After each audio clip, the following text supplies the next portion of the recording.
kabalaan.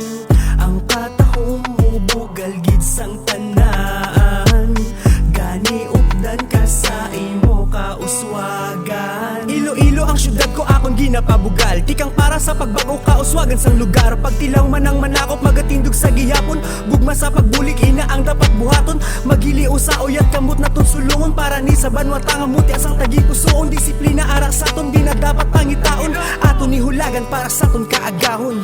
Hulag Ilonggo magbuligay, kung diin pakadto magupdan na. Dali na sa kauswagan, abante nga tikang para sa aton nga tanan. Dali na upod ta sa pagbago, maghili usa para sa aton kauswagan.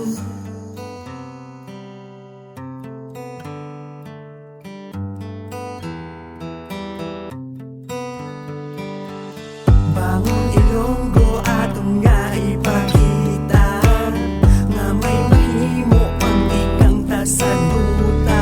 Kaliwatan ni pa iburong gani damo ang mahimo. Ilonggo isa kaman nga may bahin sa pagbago, yara sa imo sulod ang umpisa sang pag-abante. Ang tao sa espiyo ina siya importante, gani bisan ano man ang estado sa kabuhi. Hindi magdinalago ng syudad kung may ulihi, kauswagan sang isa, kauswagan sang tanan. Upod kita tanan mabangon, gani dapat ugyunan.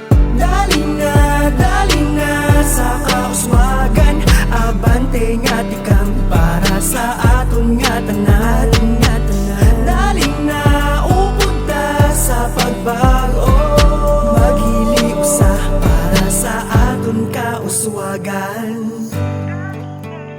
Ilonggo sa pagbago,